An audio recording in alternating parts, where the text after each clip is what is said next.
Pernah kepikiran nggak sih kalau permainan-permainan seru waktu kita kecil dulu kayak petak umpet atau gobak sodor itu sebenarnya sama aja kayak sesi olahraga yang terstruktur? Nah hari ini kita bakal bongkar rahasia kebugaran yang diam-diam nyelip di antara permainan tradisional favorit kita. Coba deh kita nostalgia sebentar. Ingat lagi gimana serunya lari-larian di lapangan sampai ngos-ngosan? Gimana senengnya pas berhasil nemuin teman yang ngumpet? Dan perasaan bebas banget pas lagi main. Rasanya tuh dunia jadi milik kita sendiri kan? Ternyata, di balik semua cekikikan dan teriakan kena, ada sesuatu yang jauh lebih penting. Tanpa kita sadari sama sekali, tubuh kita itu lagi membangun fondasi yang kuat. Setiap lompatan, setiap lari, itu kayak nyusun balok-balok penting buat perkembangan fisik kita.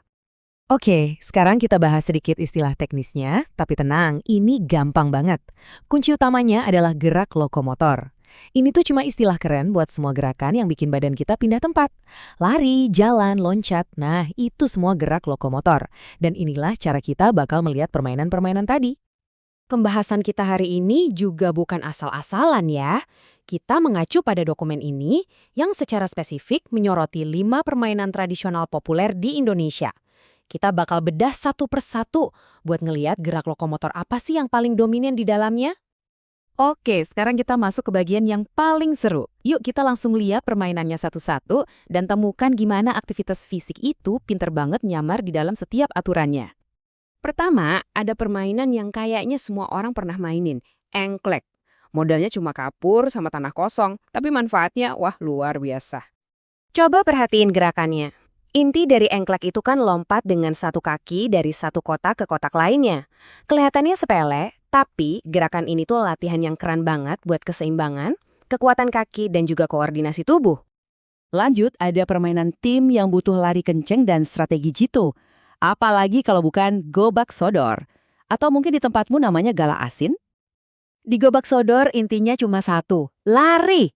Tapi ini bukan lari santai ya, kamu harus lari ngebut, ganti arah tiba-tiba. Pokoknya gimana caranya biar bisa nembus pertahanan lawan tanpa kesentuh. Ini benar-benar murni latihan kecepatan dan kelincahan. Masih soal permainan tim yang strategis, sekarang kita ke bentengan. Permainan di mana tujuan utamanya adalah merebut benteng milik lawan.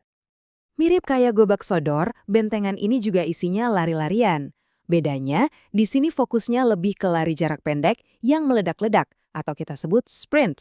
Kamu harus bisa langsung tancap gas buat nyerang benteng atau nangkep lawan. Ini cara yang asik banget buat ngelatih kekuatan eksplosif otot kaki. Dan sekarang, permainan yang mungkin paling mendunia, petak umpat. Aturannya simple, tapi gerakannya dinamis banget.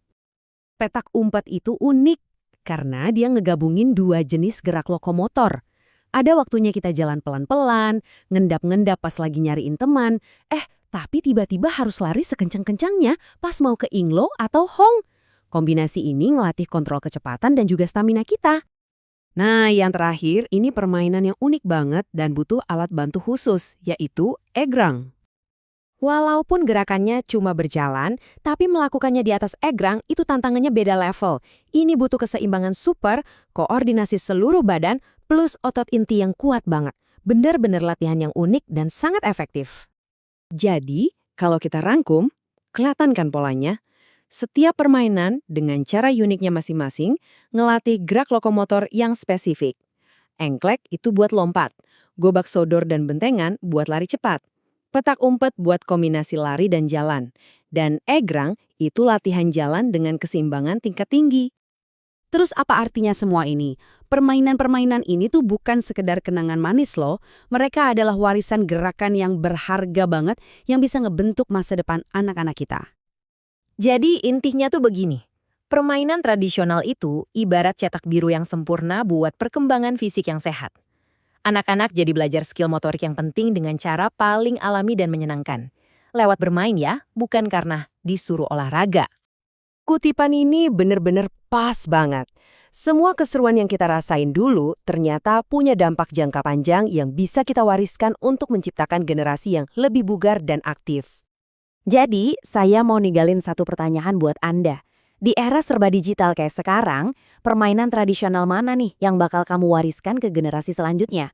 Ingat, ini bukan cuma soal melestarikan budaya, tapi ini tentang mewariskan masa depan yang lebih sehat buat mereka. Terima kasih sudah menyimak.